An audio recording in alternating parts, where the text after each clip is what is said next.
চান আমি তার কাজগুলো ঠিকঠাক করে দেই। ও বাবা জিরা মায়েরা মনে রাখুন, আমার অধীনে থাকা কর্মচারী আমার দেওয়া ডিউটি ঠিকঠাক পালন করলে আমি তার প্রতি খুশি থাকবো, এমনকি তার প্রয়োজনে সে যদি কোনো বিপদে পড়ে আমি তার পাশে থাকবো, এটা আশা করা যায়।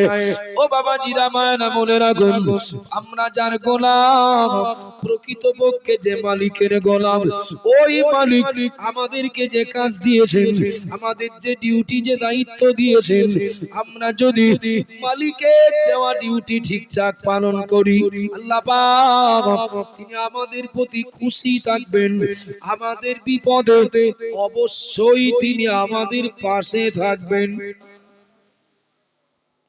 আমার কর্মচারী, আমার গোলাম আমার অবাধ্য হলে যেমন তার প্রতি রেগে যাব, প্রকৃতপক্ষে আমি যে মালিকের গোলাম, আমি যদি তার অবাধ্য হই, তিনিও তো আমার প্রতি রেগে যাবেন। কথা বলেন ঠিক না ভুল?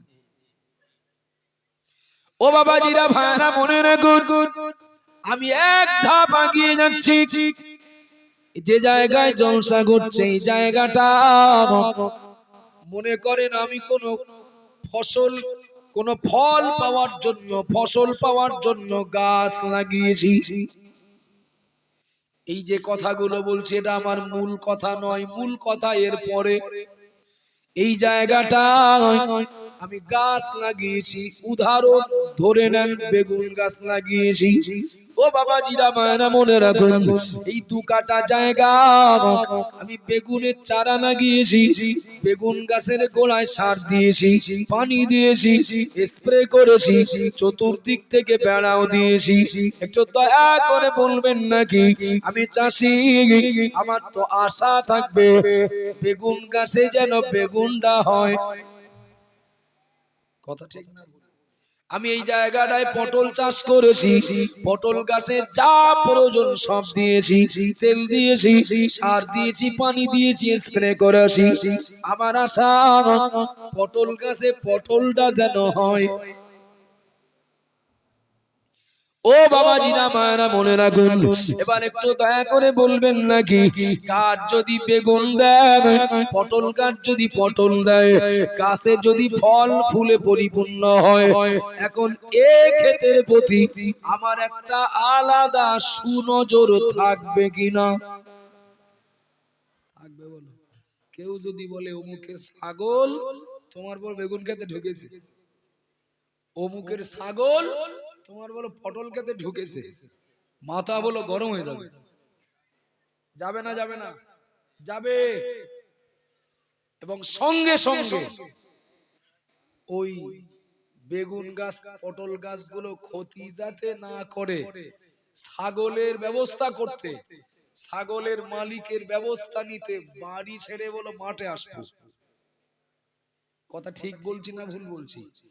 এবার একটু বলবেন বাবা, গাছে ফল যদি না হয়, চাষি যা চেয়েছিলেন চাষি যদি তা না পান, গাছে ফল হয় না, ফুল হয় না। ফুল যদি না হয়, ফল যদি না হয়, তাহলে ও থাকলো না গেল,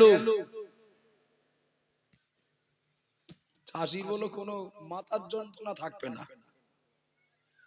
এই আমার এই কথাগুলো বর্তমান সময়ের সাথে কিছুটা উল্টো হচ্ছে বলো, কিছুটা উল্টো কথা বলছি। আর উল্টো কথা বলে নেই, সোজা পরে করছি। চাষি যদি দেখেন যে গাছে ফল হচ্ছে না, ও খেতে ছাগল ঢুকলো না গরু ঢুকলো না দুষ্টু প্রকৃতির কোন মানুষ ঢুকে কোন গাছের গোড়া কাটলো, চাষির আদৌ মাথার যন্ত্রণা হবে না? মাথার যন্ত্রণা হবে তখন। আর গাছগুলো ক্ষতি যাতে না হয় ঘর থেকে বেরিয়ে ব্যবস্থা নেবেন তখন, গাছগুলো যখন ফল দেবে। কথা বলেন ঠিক না ভুল? গাছে যখন ফল হবে, আব্বাজান মায়েরা মনে রাখুন, ও মা বোনেরা মনে কেদিন, আমি অন্যদের কথা বলছি না, আমি আমার কথা বলছি, আমি আমাদের কথা বলছি। হিন্দু মুসলমান, হিন্দু খ্রিস্টান শিখ বৌদ্ধ চৈতন্য ইহুদি, আমি অন্য ধর্মের কথা বলছি না। আমরা কারা, আমাদের পরিচয় যদি নেই তাহলে দেখবো আল্লাহ পাক আমাদের পরিচয় কি দিলেন। ও বাবা জিনা মায়েরা মনে রাখুন, একদিকে আমাদের পরিচয়, আমরা হলাম আশরাফুল মখলুকাত, লাকাদ খলাকনাল ইনসানা ফি আহসানি তাকওয়িম। তামাম সৃষ্টিকুলের ভিতরে আল্লাহ পাক দয়াময়, আল্লাহ দয়া করে আমাদের সৃষ্টির ভিতরে সর্বশ্রেষ্ঠ সৃষ্টি আল্লাহ আমাদেরকে মানুষ বানিয়েছেন। একটু মন দেন বাবা, আমাদের পরিচয় কি? এই দুনিয়ায় যত সৃষ্টি আছে সব সৃষ্টির ভিতরে আমরা হলাম শ্রেষ্ঠ সৃষ্টি। আর কি, এ দুনিয়া অগণিত ধর্ম আছে, আল্লাহ পাক তিনি কোরআনে ঘোষণা করলেন, ইন্নাদ দীনা ইনদাল্লাহিল ইসলাম। দুনিয়ার মানুষ মনে রাখো, আমি আল্লাহ বলছি, ইসলাম আমার মনোনীত দিন। একটু সুবহানাল্লাহ বলেন, একটু মহব্বত করে বলেন না। আমার আল্লাহ বললেন ইসলাম আমার মনোনীত দিন। ও বাবা জিনা মায়েরা, আল্লাহ পাক দয়াময় আমাদেরকে মানুষ বানিয়েছেন। শুধু মানুষ বানিয়েছেন তাই না, আল্লাহ পাক আমাদেরকে তার মনোনীত দিনের ঘরে পাঠিয়েছেন। একটু জোরে বলেন না। ও বাবা জিনা মায়েরা মনে রাখুন, আল্লাহ আমাদের ইসলামের ঘরে পাঠিয়েছেন, এটা মনে রাখার দরকার। আদম নবীর জামানার আদম নবীর উম্মতেরাও তারাও ইসলাম ধর্ম অবলম্বী, নূহ নবীর উম্মতেরাও তারাও ইসলাম ধর্ম অবলম্বী। আল্লাহ নবী ঈসা আলাইহিস সালাম পর্যন্ত সকল নবীরা ইসলাম প্রচার করেছিলেন। নবী রাসূলদের জামানায় কলেমা পড়া মানুষগুলো তারা সবাই ইসলাম ধর্ম অবলম্বী। আমার আল্লাহ দয়াময়, আল্লাহ দয়া করে অন্য কোন নবী রাসূলের উম্মত বানাননি। আল্লাহ আমাদের মুসলমান বানিয়েছেন। সর্বশ্রেষ্ঠ দিন ইসলামের ঘরে আল্লাহ আমাদের পাঠিয়েছেন, এটাই শেষ নয়। আল্লাহ পাক দয়াময় আমাদেরকে সর্বশ্রেষ্ঠ নবীর উম্মত বানিয়েছেন। একটু জোরে বলেন না। এখানেই শেষ নয়, নবীদের রাসূলদের উপরে আল্লাহ আসমানি কিতাব নাজিল করেছেন। আসমানি কিতাব অন্য নবীদের রাসূলদের উপরে যা নাজিল হয়েছিল, ও বাবা জিরা মায়েরা মনে রাখুন, অন্য রাসূলদের উপরে আসমানি কিতাব যা নাজিল হয়েছিল, যদিও তার বিধান আমরা মানব না, তার বিধান আমাদের জন্য প্রযোজ্য নয়, তবে ঈমানদার হিসাবে অন্যান্য রাসূলদের উপরে নাজিল করা কিতাবের প্রতি আমাদের ঈমান রাখতে হবে। আল্লাহ রাসূলদের উপরে যত কিতাব নাজিল করেছেন, সর্বশ্রেষ্ঠ কিতাব পবিত্র কোরআন। একটু সুবহানাল্লাহ বলেন। আল্লাহ আমাদেরকে শ্রেষ্ঠ কিতাবের অনুসারী হওয়ার সুযোগ করে দিয়েছেন। একটু খুশি হয়ে বলেন বাবা। চলে, এবার আপনাদেরকে আমি পিছনের ছেড়ে যাওয়া কথা রিপিট করছি। পটল গাছে যদি পটল না হয়, চাষির বলো মাথায় রক্ত উঠে যাবে। বেগুন গাছে যদি বেগুন না হয়, চাষি বলো খেপে যাবে। যাবে না? যাবে না বাবা। পাটের দানা ছড়িয়েছেন খেতে, পাটের চারা যদি ঠিকঠাক না বার হয়, চাষি বলো খেপে যাবে। যাবেন না? যাবেন না? যাবেন। আল্লাহ আমাদেরকে কুকুর, বিড়াল, বন্য প্রাণী, জলচর প্রাণী অন্য কিছু বানাননি। আল্লাহ আমাদেরকে শ্রেষ্ঠ সৃষ্টি বানিয়েছেন। আল্লাহ আমাদেরকে শ্রেষ্ঠ ধর্মের অনুসারী বানিয়েছেন। আল্লাহ আমাদেরকে শ্রেষ্ঠ নবীর উম্মত করেছেন। আল্লাহ আমাদেরকে শ্রেষ্ঠ কিতাবের অনুসারী হওয়ার সুযোগ দিয়েছেন। সুবহানাল্লাহ বলেন, একটু খুশি হয়ে বলেন না বাবা। সব দিক থেকে যারা শ্রেষ্ঠ মর্যাদার, মালিক তো অবশ্যই চাইবেন এই সব দিক থেকে যাদেরকে শ্রেষ্ঠ মর্যাদা দিয়েছি ওদের জীবন যাপনটা যেন শ্রেষ্ঠ হয়। একটু কথা বলেন। সব দিক থেকে যাদের শ্রেষ্ঠ মর্যাদার আসন দিয়েছি ওদের চলাফেরাটা যেন শ্রেষ্ঠ পথে হয়। সব দিক থেকে যাদের শ্রেষ্ঠ মর্যাদার আসন দিয়েছি ওদের আয় রোজগারের পথটা যেন শ্রেষ্ঠ পথ হয়।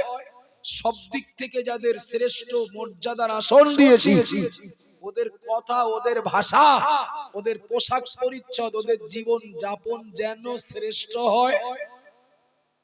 মালিক চাইবেন না চাইবেন না? চাইবেন তো। এখন চাহিদা মতো মালিক যদি পেতেন ফল, বা চাহিদা মতো মালিক যদি ফল পান, তাহলে এই গাছ যত্ন নেবেন। আমার কথা কি বুঝতে অসুবিধা হচ্ছে নাকি? এ গাছে যদি ফল ঠিকঠাক হয় তাহলে কুকুর বিড়ালে যাতে ক্ষতি না করে, গরু ছাগল ঢুকে যাতে এ গাছ ক্ষতি না করে, তার জন্য মালিক অবশ্যই তদারকি করবেন। করবেন তো। আর যদি গাছে ফল না হয়, পরিচয় সব দিক থেকে শ্রেষ্ঠ আর ফল যদি হয় নিকৃষ্ট, তাহলে মালিকই ব্যবস্থা করবেন। করবেন না করবেন না? মালিক নিজেই ব্যবস্থা করবেন, ব্যবস্থা নেবেন। আবাজান বানা মনে রাখুন, ও মা বোনেরা মনে কে দিন, আমি একটা আগিয়ে যাচ্ছি। কাউকে কষ্ট দেওয়ার জন্য বলছি না, কাউকে আঘাত করার জন্য বলছি না। ও বাবা জিনা মানা, আল্লাহর নবী মুহাম্মদ রাসূলুল্লাহ সাল্লাল্লাহু আলাইহি ওয়াসাল্লাম নবী আমার মুমূর্ষু অবস্থায় শহীদ, আল্লাহর ফেরেশতা জিবরাইল আলাইহিস সালাম আল্লাহর নবীর কাছে চলে আসলেন।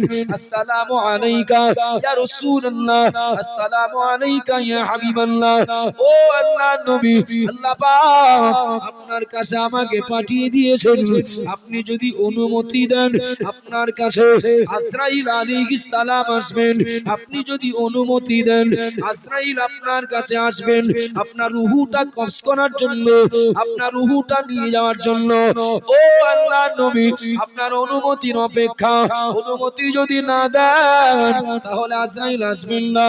ও বাবা জিনা মানা, আল্লাহর ফেরেশতা জিবরাইলকে আমার আল্লাহ পরিষ্কার জানিয়ে দিলেন, ও ফেরেশতা জিবরাইল, আমি মুহাম্মদুর রাসূলুল্লাহ সাল্লাল্লাহু আলাইহি ওয়াসাল্লাম আমি দুনিয়া থেকে চলে যাব, আমি দুনিয়ার জমিন থেকে বিদায় নেব। ও ফেরেশতা জিবরাইল, এটা আমার জন্য দুঃখের নয়, এটা আমার জন্য কষ্টের নয়। ভাই জিবরাইল, আমি মুহাম্মদুর রাসূলুল্লাহ সাল্লাল্লাহু আলাইহি ওয়াসাল্লাম দুনিয়ার জমিন থেকে বিদায় নেব। তার আগে আমাকে একটু বলতে হবে, আমাকে একটু শোনাতে হবে। ভাই জিবরাইল, আমি মুহাম্মদুর রাসূলুল্লাহ আমার ইন্তেকালের পরে, আমার ওফাতের পরে আমার উম্মতদের দায়িত্বটা কে নেবেন? ভাই জিবরাইল, আমাকে আগে শোনাও, আমাকে আগে জানাও। জিবরাইল আলাইহিস সালাম আল্লাহর কাছে চলে গেলেন। ও রব্বুল আলামিন, আল্লাহ পাক আপনার নবী এই জানতে যাচ্ছেন আপনার নবীর ইন্তেকালের পরে, আপনার নবীর ওফাতের পরে, আপনার নবীর অবর্তমানে তার উম্মতদের দায়িত্বটা কে নেবেন? আপনার নবী জানতে চান। আল্লাহ পাক জিবরাইলকে জানিয়ে দিলেন, ও জিবরাইল চলে যাও, আমার নবীকে বলো আমার নবীর উম্মতদের দায়িত্ব আমি আল্লাহ নিজেই গ্রহণ করলাম। একটু জোরে বলেন না। এই কথাগুলো আপনাদের কাছে নতুন কথা নয়, আজকের প্রথম শুনছেন না। এই কথা খুব প্রয়োজনে আমি কথা তুলেছি, একটা গন্তব্যে পৌঁছে দেওয়ার টার্গেট নিয়ে। আমাকে জোর করে কেউ কোনো দায়িত্ব চাপিয়ে দিয়েছে, এই মাদ্রাসার সভাপতি আমার জোর করে করেছে, আমি বলছি না আমি হব না, আমার সময় নেই, পারবো না। না না তোমার হতেই হবে। জোর করে আমার সভাপতি করেছে। আমি যদি ঠিকঠাক দায়িত্ব পালন না করি, আমার বলো খুব বেশি কিছু চেপে বলা যাবে না। কেন বলেন দিন? আমি তো বলছিলাম যে আমি হব না, আপনারাই তো জোর করে বললাম তো আমি পারবো না। কথা ঠিক না? আর আমি যদি চেয়ে নেই, আমার সভাপতি করেন দিন, কিরকম কাজ করতে হবে দেখে নিচ্ছি। আমি হব, আমি সভাপতি হব, আমার সভাপতি করেন। যদি চেয়ে নেওয়া হয় দায়িত্ব, তাহলে বলো দায়িত্বটা বেশি থাকে। কথা বলেন ঠিক না ভুল? দায়িত্বটা বেশি থাকে। নবী কিন্তু বলেননি তাহলে আমার উম্মতদের দায়িত্ব আল্লাহকে নিতে বলেন। নবী বলেছেন আমার উম্মতদের দায়িত্বটা কে নেবেন? আল্লাহ বললেন দায়িত্বটা আমি নিয়ে নিলাম। সুবহানাল্লাহ বলেন, একটু খুশি হয়ে বলেন বাবা। উম্মতের দায়িত্ব আল্লাহ নিজে আগ্রহ সহকারে নিয়েছেন। তাহলে উম্মতের দায়িত্ব বলো আল্লাহর। নবী মুহাম্মদ রাসূলুল্লাহর উম্মত কারা? বর্তমান যুগে কোন দেশে, কোন রাষ্ট্রে মুসলমান মানে কেউ কি আদম নবীর উম্মত হবে? একটু কথা বলেন। যে দেশেরই মুসলমান হন, কলেমা পড়া লোক হন,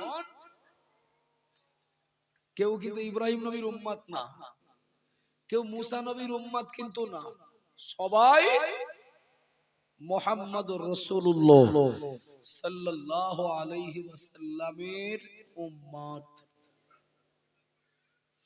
আল্লাহ বললেন জিবরাইল নবীকে বলো আমার নবীর ইন্তেকালের পর আমার নবীর উম্মতদের দায়িত্ব আমার। আব্বাজান মায়েরা মনে রাখুন, অত্যন্ত কঠিন সময় আমরা পৌঁছে গেছি। ও বাবাজিরা মায়েরা, আমি 16 আনা না জানলেও 12 আনা জানি, আর জেনে বুঝেই বলছি। আমি একটা কোরআনিয়া মাদ্রাসার ইসালে সাহাবে বক্তব্য রাখছি। ও বাবাজিরা মায়েরা, সব দিক আমার খেয়াল আছে, একটু দয়া করে বলবেন নাকি আল্লাহ পাক তিনি নিজেই দায়িত্ব নিলেন আমার নবী মুহাম্মদ রাসূলুল্লাহ সাল্লাল্লাহু আলাইহি ওয়াসাল্লামের উম্মতদের দায়িত্ব আমি আল্লাহ নিজেই গ্রহণ করেছি।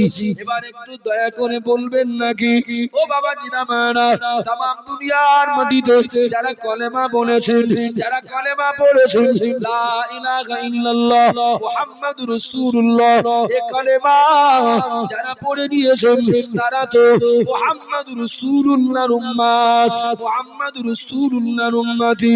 ও বাবাজিরা মায়েরা মনে রাখুন, আমরা জানি আমার আল্লাহ মিথ্যা কথা বলেন না, আমার আল্লাহ ওয়াদা খেলাফ করেন না, আমার আল্লাহর শক্তি কমে যায়নি। সেই আল্লাহ আজও রয়েছেন নূহ নবীর জামানার ঈমানদার গুলোকে বাঁচানোর জন্য বিশ্বব্যাপী মহাপ্লাবন দিয়ে বেঈমান গুলোকে আল্লাহ ধ্বংস করেছেন। সেই আল্লাহ আজও রয়েছেন সাদ্দাদের জুলুম থেকে সমকালীন জামানার ঈমানওয়ালা গুলোকে বাঁচানোর জন্য। আমার আল্লাহ বিরাট ঝড় তুফান দিয়ে সাদ্দাদের নকুল জান্নাত সহ তার সদল বলে আল্লাহ দুনিয়া ছাড়া করলেন। সেই আল্লাহ আজও রয়েছেন যে আল্লাহ নমরুদের মতো একজন বেঈমান বিশ্বাসঘাতককে আল্লাহ একটা মশা দিয়ে দুনিয়া ছাড়া করেছেন। সেই আল্লাহ আজও রয়েছেন যে আল্লাহ ফেরাউন ও তার সঙ্গীদিগকে আল্লাহ লোহিত সাগরে সুসর মতো ডুবিয়ে মেরেছেন। ও বাবাজিরা মায়েরা, ওই আল্লাহ তো আজও আছেন, ওই আল্লাহই তো দায়িত্ব নিয়েছেন। জিবরাইল আমার নবীকে বলো আমার নবীর উম্মত উম্মতিদের দায়িত্ব আমি আল্লাহ আমার। ও বাবাজিরা মায়েরা, তেগরিয়া পিয়ারা গ্রামের আমার বাপ ভাইরা একটু উদার মনে স্বীকার করবেন নাকি আল্লাহর শক্তি তো কমে যায়নি, আল্লাহ তো দুর্বল হয়ে যাননি, আল্লাহ তো নাউজুবিল্লাহ বুড়ো হয়ে যাননি, আর আল্লাহ ওয়াদা করে তো খেলাফ করেন না। অথচ তামাম দুনিয়াতে দেখি যেখানেই মার মুখী সেখানেই মুসলমান।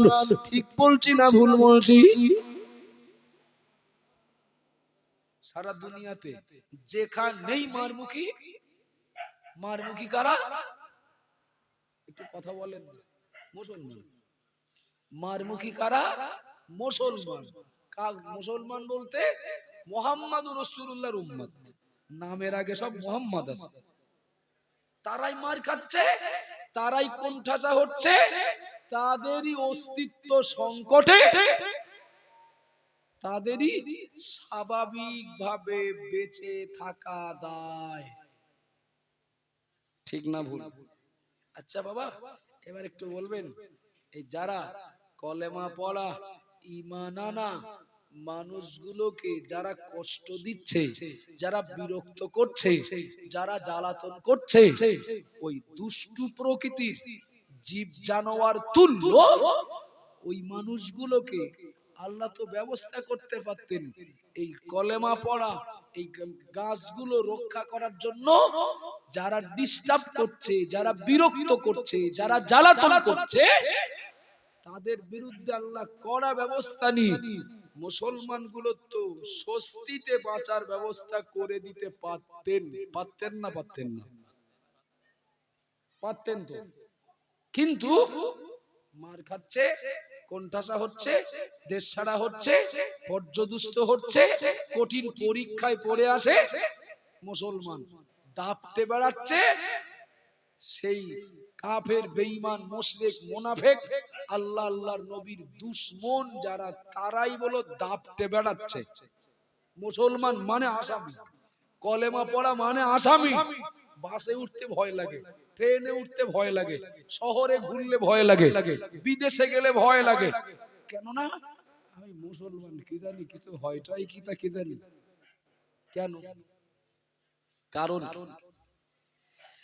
আমার কানে যেই সংবাদ আসবে আমার সেই বেগুন খেতে ছাগল ঢুকেছে, আমি বলো ঘুম খাওয়া বাদ দিয়ে আগে ক্ষেতের পাশে চলে আসবো ছাগল তাড়ানোর জন্য। যদি গাছে বেগুন হয়, আমি কি বোঝাতে পারছি নাকি?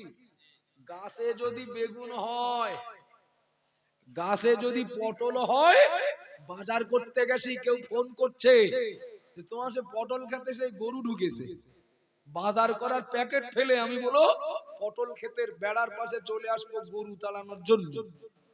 যদি গাছে পটল হয়, কথা ঠিক না ভুল বাবা? আর যদি ফাঁকা থাকে, ফুল না থাকে, ফল যদি না থাকে, আমি বলবো ওরা খানিক কমিয়ে দেয় দেখ, ওরা কিছু কমিয়ে দিচ্ছে দেখ, কষ্ট লাগবে না, কষ্ট লাগবে না। আব্বাজান মায়েরা মনে রাখুন, ও মা বোনেরা মনে কেঁদে ভুল বুঝবেন না, বেয়াদবি না। আমি কাউকে আঘাত করার জন্য বলছি না। আঘাত কাকে করব? আমিও তো ওই ধর্মেরই একজন, আমিও তো ওই একই ধর্মেরই একজন অনুসারী। ও বাবাজিরা মায়েরা মনে রাখুন, একবার ভাবার জন্য অনুরোধ করছি। আমার আল্লাহ একদিকে নবীর সঙ্গে প্রতিশ্রুতিবদ্ধ, অপরদিকে আল্লাহর শক্তি কমে যায়নি, আল্লাহ দুর্বল হয়ে যাননি, কিন্তু তামাম দুনিয়া জুড়ে ঈমানদারদের উপর জুলুম অত্যাচারের রুলার জানা চলছে। আল্লাহ মালিক তার প্রতিশ্রুতি মতো তিনি ঈমানওয়ালা গুলোকে স্বস্তির সঙ্গে বাঁচার ব্যবস্থা করে দিতে ডিস্টার্ব করছে যারা, আল্লাহ তাদেরকে কেন ঘরে ঢুকিয়ে দিচ্ছেন না?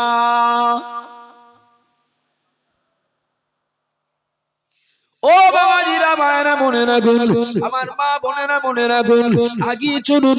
আমি কারণ বলবো, আল্লাহর নবী আজ থেকে 1500 বছর আগে, আজ থেকে 1500 বছর আগে নবী আমার এই জামানার ব্যাপারে ভবিষ্যৎবাণী করেছেন।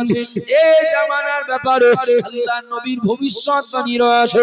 নবী আমার জানিয়ে দিলেন, আমার উম্মত, আমার উম্মতি যখন সীমাহীন পাপের কাজে জড়িয়ে যাবে। আমি মুহাম্মাদুর রাসূলুল্লাহ বলছি, ওই জামানায় আমার উম্মতদেরকে ব্যবস্থা করার জন্য আল্লাহ জালেম সরকার নিযুক্ত করবেন। যা বললাম এর থেকে দলিল বেশি আছে, কম কম বেশি করে বলিনি, কম করে বলেছি। আমার আল্লাহ নবী বললেন যে জামানা আমার উম্মত উম্মতি ওরা লাগাম ছাড়া অন্যায় করবে, পাপ করবে, আল্লাহ আল্লাহ নবীর দেওয়া বিধানকে উপেক্ষা করে ইচ্ছা মতো চলবে। আমি মুহাম্মাদুর রাসূলুল্লাহ বলছি, ওই জামানায় আমার আল্লাহ আমার ওই অমাত্য উম্মত উম্মতিদের ব্যবস্থা নেওয়ার জন্য জালেম শাসকের হাতে আল্লাহ ক্ষমতা দেবেন। নবীর হাদিস কেটে দেওয়া যাবে? কথা বলেন, অস্বীকার করা যাবে? একটা নমুনা নেন। আল্লাহ নবী বললেন, ইজান তুকি জাল ফাইয়ু দেওয়ানান। আমি মুহাম্মাদুর রাসূলুল্লাহ বলছি, যে জামানায় নেতা নেত্রীরা সাধারণ মানুষের মাল আত্মসাৎ করবে, অল আমানাতু মাগনামান, যখন আমানাতের খেয়ানাত করা হবে, ও যাকাতু মাগরামান, যাকাতটাকে যখন জরিমানা মনে করা হবে, ধনীরা সমর্থ থাকার পরেও যখন যাকাত দেবে না, অতুল্লিমা লিগাইরিদ্দিন, দ্বীন ইসলাম ব্যতীত অন্য স্বার্থে যে সময়কার মানুষ শিক্ষা অর্জন করবে, ওয়াতারজুলু ইমরাতুহু, পুরুষ মানুষেরা যখন নারীদেরকে বানাবে, সন্তানেরা মাকে যখন দূরে সরাবে, বন্ধুকে যখন আপন করবে,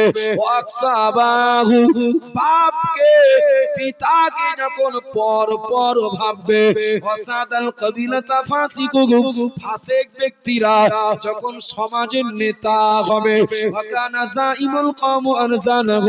জাতির নিকৃষ্টতম ব্যক্তি যখন দেশের নেতা হবে, অজহানাতিল আসওয়াতু বিল মসজিদে, আল্লাহ নবী বললেন মসজিদের ভিতরে দুনিয়াদারি কথাবার্তা যখন হবে, ওয়াসাদাল কবিলাতা ফাসিকুহুম, ফাসিক ব্যক্তিরা যখন সমাজের নেতা হবে, ওয়াকানা যাইমুল কওম আনজানাহুম, জাতির নিকৃষ্ট ব্যক্তি যখন দেশের নেতা হবে, উকরিমা রাসূলু মাখাফাতা শাররিহি, ক্ষতির ভয়ে যখন অপরাধীকে সম্মান করা হবে, অসুরিমাতিল খুমুরু, মদ পান যখন ব্যাপক হারে বেড়ে যাবে, অজহানাতিল কাইনাত ওয়াল মাজিফু, গান বাজনা গায়ক গায়িকা বাদ্যযন্ত্র যখন বেড়ে যাবে, আমি মুহাম্মাদুর রাসূলুল্লাহ বলছি, ওই জামানার মানুষদের উপরে একের পর এক গজব আসবে।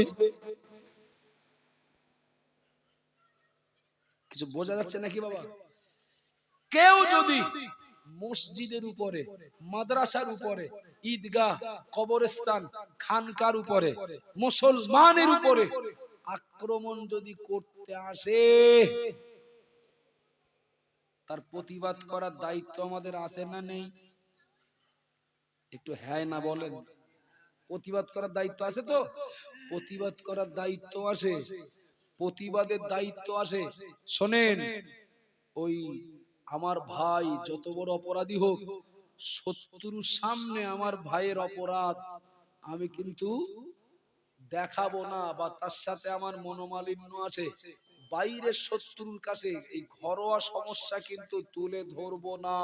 ওখানে দেখাবো আমরা দুই ভাই এক, কিন্তু পাশাপাশি সমস্যা যেটা হয়েছে ওটা ঘরের দরজা দিয়েও তো বিশ্লেষণের দরকার। কথা বলেন বাবা। শত্রুর শত্রুতা ইসলাম, কোরআন, মসজিদ, মাদ্রাসা, ঈদগাহ, কবরস্থানের বিরুদ্ধে যারা শত্রুতা করবে, ঈমানওয়ালাদের ডিউটি তাদের বিরুদ্ধে প্রতিবাদ করার। কিন্তু রাত্রে শুয়ে পড়ে বালিশে মাথা দিয়ে ভাবতে হবে, আল্লাহ তো, নবী তো বলে গেছেন আমরা যখন বদমায়েশ হব তখন আল্লাহ ব্যবস্থা নেওয়ার জন্য কারোর হাতে ক্ষমতা দেবে। আমরা ঠিক আছি তো?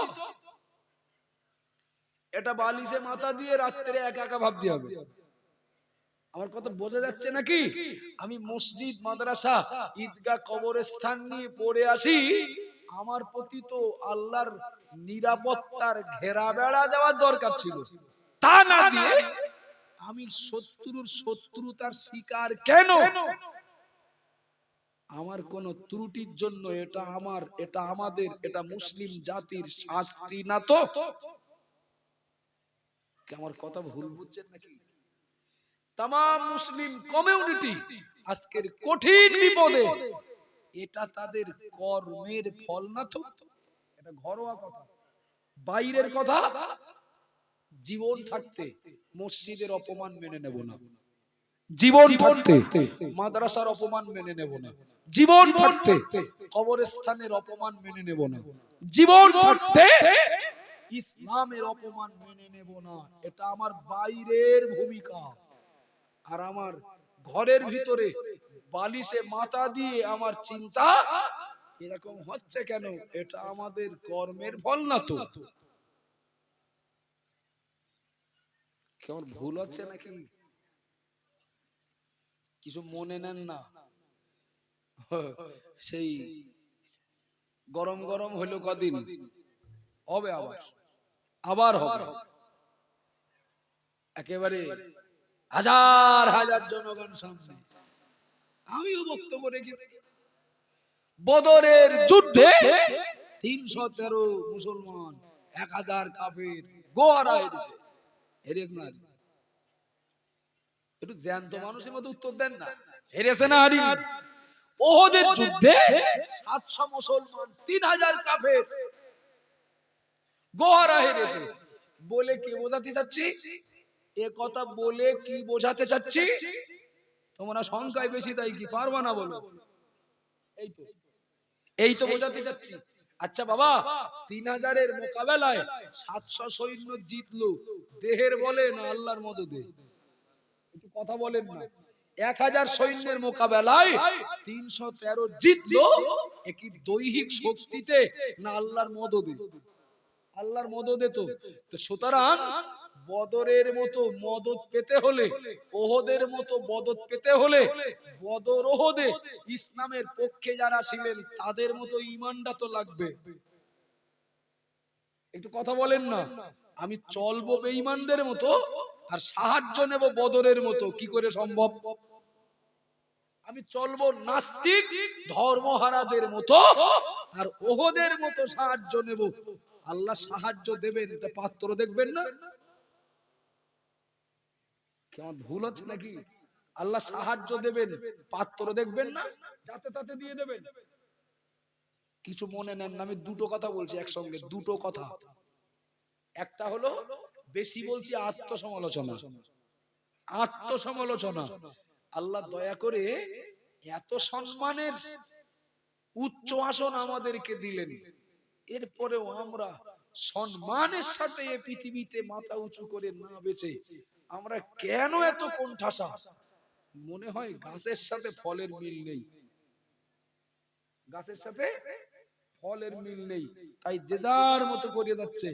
মালিকও কোনো ব্যবস্থা নিচ্ছেন না। তো মালিক ব্যবস্থা নেবেন সময় মতো, সময় হলে নেবেন, সময় হলে। শুরুতে একটা হাদিস পড়েছি আমি, আল্লাহ ততদিন কিয়ামত দুনিয়া ধ্বংস করবেন না যতদিন এ দুনিয়াতে আল্লাহ বলা মানুষ একজনও থাকবেন, অর্থাৎ আল্লাহ ওয়ালার ওসিলায় দুনিয়া টিকে থাকবে। সুবহানাল্লাহ বলেন, খুশি হয়ে বলেন না। আব্বাজান মায়েরা মনে রাখুন, ও মা বোনেরা মনে রাখুন, আগিয়ে চলুন। একবার একটু খেয়াল করে ভেবে দেখি, তাম দুনিয়াতে আল্লাহ পাক বিশেষ করে যারা ঈমানদার তাদের ঘরে আল্লাহ কোরআন পৌঁছে দিয়েছেন। ঈমানদারের ঘরে আল্লাহ কোরআন পৌঁছে দিয়েছেন। প্রত্যেক ঈমানদার মুসলমান, প্রত্যেকটা ঈমানদার নরনারী পড়তে পারেন আর নাই পারেন, তার বাড়ি কোরআন আসে না নেই? কথা বলেন। প্রত্যেক ঈমানদার মুসলমানের ঘরে যদি কারো ঘরে না থাকে, সে হয়তো 100-র ভিতরে 1-2 জন, গণনার বাইরে। ও বাবাজিরা মায়েরা, ভাবার জন্য অনুরোধ করছি, প্রত্যেক মুসলমানের বাড়ি কোরআন আছে, কারো বাড়ি যদি না থাকে কারো বাড়ি দুটো আছে। বলেন না আসে। কোরআন কি স্রষ্টার পক্ষ থেকে সৃষ্টির জন্য সর্বশ্রেষ্ঠ গাইডলাইন, গাইড বুক। কিছু মনে নিলে হবে না, একদম বাস্তব কথা বলছি। রাস্তা দিয়ে ইচ্ছা খুশি মতো গাড়ি চালানো যায়? আপনি একটু উত্তর একটু ভালো করে, রাগটাগ আছে নাকি আমার উপরে? দেখবেন গাড়ির পিছনে লেখা আছে ট্রাফিক আইন মানিয়া চলুন, আছে না নেই? আছে তো। আমরা কিছুটা লোকালে বাস করি তো, একটু যদি শহরে একটু যদি টাউনে যদি যাই তাহলে দেখবো রাস্তার ধারে ওই গাড়ি কত গতিতে চলছে বোর্ড মারা থাকে, ওই গতি মাপার মিটার, নাম কি আমার মনে নেই। গাড়ি কত গতিতে চলছে বোর্ডে নাম্বার শো করে, নাম্বার দেখায়। যেই 40-এর উপরে কি 50-এর উপরে লেখাটা লাল হবে চিকে দিয়ে দেবে, চিকে দিয়ে দেবে। তার মানে আমি নিয়ম ভঙ্গ করেছি, নিয়ম ভঙ্গ করেছি। আচ্ছা একটু বলবেন, গাড়ি রাস্তার উপরে, আমার কেনা গাড়ি, আমি ইচ্ছা মতো চালাতে পারি কি? পারি না। যদি ইচ্ছা মতো চালাতে যাই, ও সব সিগন্যাল মানি না আমি। ও পুলিশ কি বললো আমারও দেখার দরকার নেই, আমার গাড়ি সরকারি রাস্তায় চালাবো ইচ্ছা খুশি মতো। মোড়ে মোড়ে কেস হবে না? একটু হ্যাঁ না বলেন। মোড়ে মোড়ে কেস হবে তো, যেখানে পুলিশ হাত দেখিয়েছে দাঁড়াও, গাড়ি চেক করবে, দাঁড়ালাম না বেরিয়ে গেলাম। কোথাও আছে নো এন্ট্রি, নো এন্ট্রি, পরোয়া করলাম না, চালিয়ে দিলাম গাড়ি। কোথাও আছে ট্রাফিক সিগন্যাল, লাল আলো জ্বলছে আমার দিকে, ও সব মানামানি নেই, চালালাম। কি হবে? কথা বলেন। ফাইন হবে, ফাইন হবে, কেস হবে, পুলিশের ছোট বড় কথা শুনতে হবে, হবে না? হবে না? হবে। আচ্ছা এইবার একটু ভেবে বলবেন, ওই নো এন্ট্রি থাকলে যেতে নেই ও রাস্তায়, পুলিশ যদি হাত দেখায় উপেক্ষা করে যেতে নেই, দাঁড়াতে হয়, কি বলছেন শুনতে হয়। ট্রাফিক সিগন্যাল লাল আলো জ্বলছে আমার দিকে, যেতে নেই, দাঁড়াতে হয়, যত সময় সবুজ না জ্বলবে, গ্রিন সিগন্যাল না পাবো। এই আইনগুলো করেছে কারা? সৃষ্টিত, সৃষ্টিত। যে অফিসার করুক, সৃষ্টিত। সৃষ্টির আইন উপেক্ষা করে চললে যদি কেস হয়, ফাইন হয়, থানায় দেখা হয়, কোর্টেও যদি যেতে হয়, বাবা অ্যাকচুয়াল জমিনদার মালিক তো আল্লাহ। কথা বলেন না, জমিনের মালিক আল্লাহ, আমিও তো আল্লাহর বান্দা, আল্লাহর গোলাম। কথা বলেন, আমি তো আল্লাহর গোলাম, আল্লাহর বান্দা। আল্লাহর জমিনে 50, 60, 70 বছর ধরে বাস করি, চাষ করি, ব্যবসা করি, চাকরি করি, আরো দায়ী করি। আল্লাহর জমিনে বাস করব, আল্লাহর জমিনে চাষ করব, ব্যবসা করব, আল্লাহর নিয়ামত ভোগ করব, ক্ষেতের ফসল খাবো, গাছের ফল খাবো, অক্সিজেন ভোগ করব, বৃষ্টি হলে তার উপকার নেব। এ জমিনে 50, 60, 70 বছর এ গাড়িটা চালাবো কি করে? তার কোন ট্রাফিক আইন মালিক দিয়েছেন না দেননি? একটু কথা বলেন। ট্রাফিক কোন আইন আছে না নেই? না ইচ্ছা হলেই চলো, ইচ্ছা হলেই খাও, ইচ্ছা হলেই যাও? না, বান্দা তুমি যাতে ভালোভাবে নিরাপদে সম্মানের সাথে জান্নাতের দোরগোড়ায় পৌঁছাতে পারো, তার জন্য পবিত্র কোরআনটাকে তোমাদের জন্য আমি আল্লাহ গাইড বুক বানিয়েছি। একটু মোহাব্বত করে বলেন। কোরআন বাপ মরে যাবে মাথার কাছে বসে পড়ার জন্য, শুধু দাদা মরে যাবে মাথার কাছে বসে শুধুই কোরআন পড়ার জন্য, ওই জন্য কোরআন এসেছে? 41 দিনের দিন সবরেসানি হবে কি বছরে একদিন কলমাখানি হবে? ওই জন্য কোরআন নাজিল হয়েছে? একদম না। ওগুলো সওয়াবের, ওগুলো রহমতের, ওগুলো বরকতের, এটাকে অস্বীকার করব না। কিন্তু কোরআন তো ওই জন্য নাজিল হয়নি। কোরআন তো নাজিল হয়েছে আমাদের জন্য একটা গাইড বুক হিসাবে। বান্দা 70 বছর আয়ু দিয়েছি, চলবে কিভাবে? এই কোরআনটা হলো গাইড বুক। এতে রাস্তা সব বলে দেওয়া আছে, কোন রাস্তায় যাবে, কোন রাস্তায় নো এন্ট্রি আছে না নেই? একটু হ্যাঁ না বলেন না। কি খাবে, কি খাবে না, কি পড়বে, কি পড়বে না, কোথায় যাবে, কোথায় যাবে না, কিভাবে তুমি তোমার গাড়িটা চালাবে, কোরআনটা হলো তোমার জন্য গাইড বুক। বাবা কেউ যদি গাইডলাইন মেনে চলে, যেটা ট্রাফিক আইন বলছিলাম, মেনে চলে, তার দিকে কেউ চোখ রাঙাবে না। কিন্তু কেউ যদি বাম্পারে ব্রেক না মারে, সামনে স্কুল, গাড়ি আসতে চালান, লেখা আছে যদি পরোয়া না করে, ট্রাফিক সিগন্যাল যদি না মানে, নো এন্ট্রি যদি পরোয়া না করে, তো ও তো মার খাবেই। একটু কথা বলেন, খাবে না খাবে না? ও তো মার খাবে, হিসাবের জিনিস।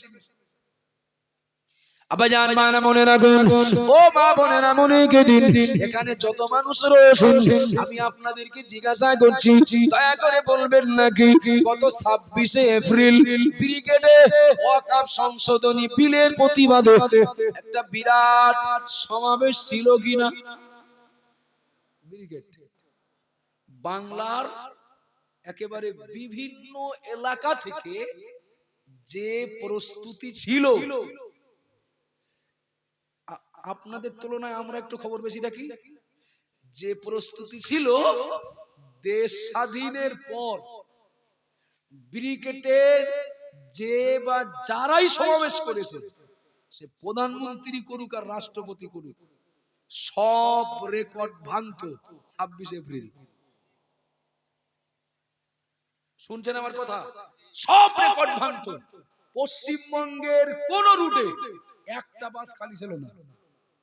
সে যে লরি করেছে, কেউ টাটা সুমো করেছে, কেউ বোলেরো করেছে, যে যা পেয়েছে লাগবে তো। কেউ সিদ্ধান্ত নিয়ে হেঁটে যাবে, মিছিল করতে করতে যাবো, চলেন। লক্ষ লক্ষ মানুষের আবেগ ছোট্ট একটা অর্ডারে ঠান্ডা। আমি বোঝার জন্য অনুরোধ করছি, লক্ষ লক্ষ মানুষ, এত রক্তের তেজ, এত আন্দোলনের মনোভাব, কই জেদ করে যাওয়া গেল না তো? কোর্ট অর্ডার দেয় দেখ নাই না দেখ আমরা যাব, গিয়েছিলাম। একটু হ্যাঁ না বলেন, গিয়েছিলাম কি? কোর্টের আর্মির হেডকোয়ার্টার আপত্তি করেছেন সমাবেশটা যেন করতে পারেন আপনার পার্সোনাল লবট, তার জন্য হাইকোর্টের দ্বারস্থ হয়েছিল। হাইকোর্টের রায় যেটা, মূল কথা যেটা, হাইকোর্টের রায় খারাপ বলা যাবে না, ভালো কথা বলেছেন। এবং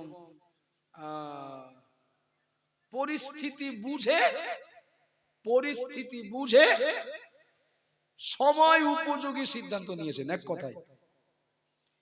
এক কথায় হাইকোর্ট পারমিশন দিতে পারেননি বা দেননি, তার জন্য লক্ষ লক্ষ মানুষের বেগ ঠান্ডা। ঠিক না ভুল? একটু জেদ করে যাওয়া যেত না? একটু কথা বলেন না। জেদ করে যাওয়া যেত না যে কোর্ট অর্ডার দেয় দেখ নাই না দেখ আমরা যাব? যাইনি কেন? অর্ডার ছিল না তাই। আর অর্ডার নেই, এরপরে যদি যাই পরিণাম খারাপ হবে। আমি কি বোঝাতে পারছি?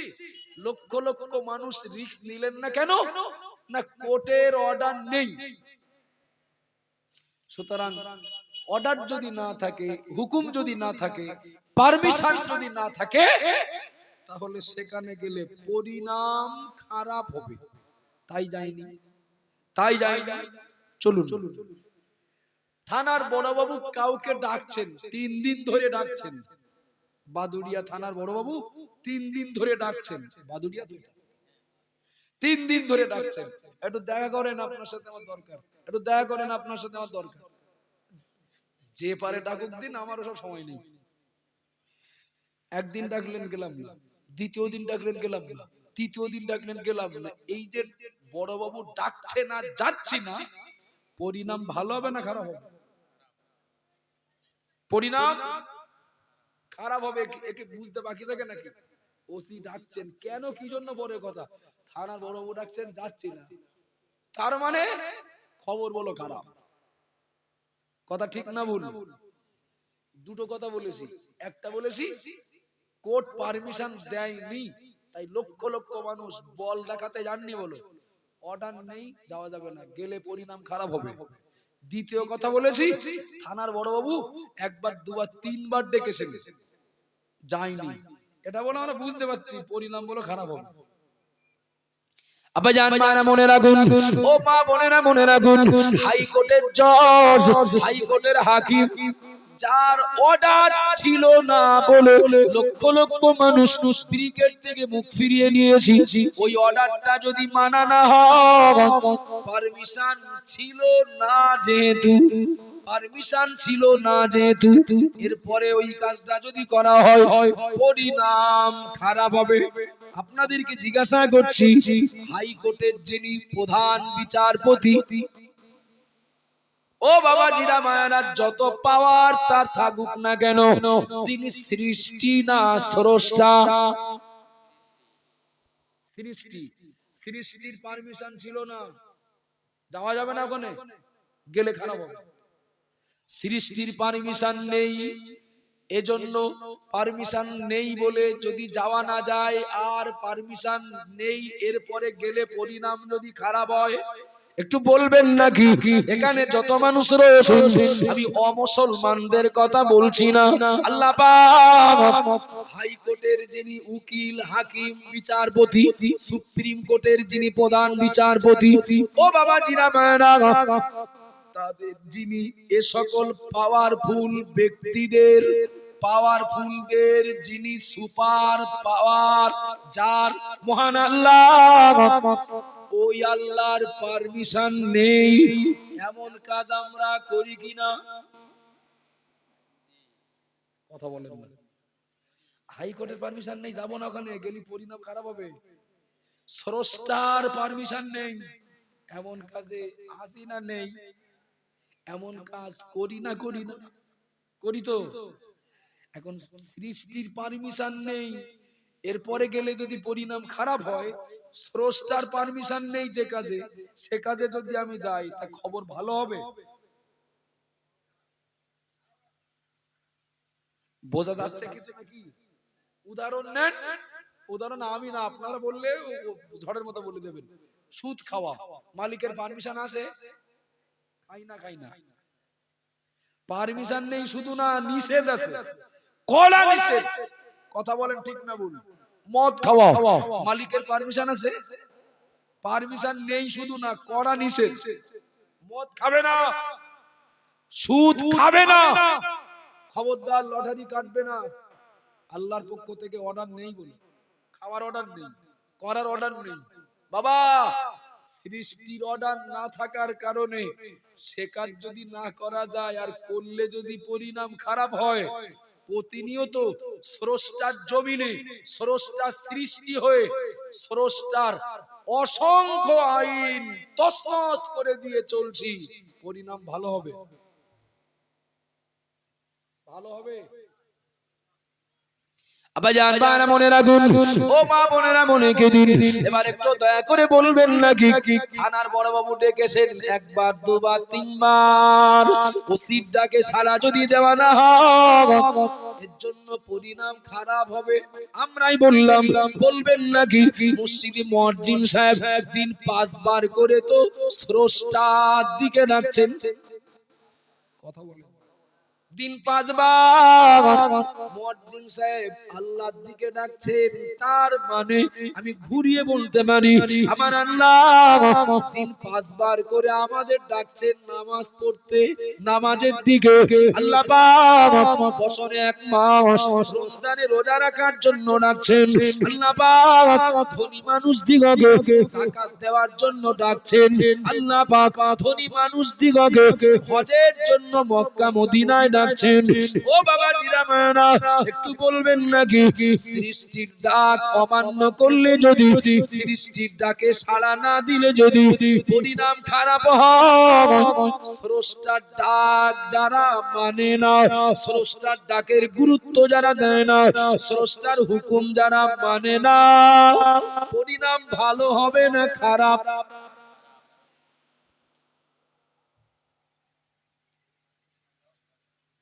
ও বাবা জিরামানা মনে রাখুন, ও মা বোনেরা মনে গেদিন, আমার আল্লাহ পাক আমাদের ভালোর জন্য, আমাদের কল্যাণের জন্য আল্লাহ কোরআনটাকে গাইড বুক করলেন। বান্দা কোথায় নো এন্ট্রি, কোথায় অনুমতি, কোথায় যাওয়া যাবে যাওয়া যাবে না, খাওয়া যাবে খাওয়া যাবে না, কিসে পারমিশন আছে কিসে পারমিশন নেই, বান্দা তোমার জন্য গাইড বুক কোরআন।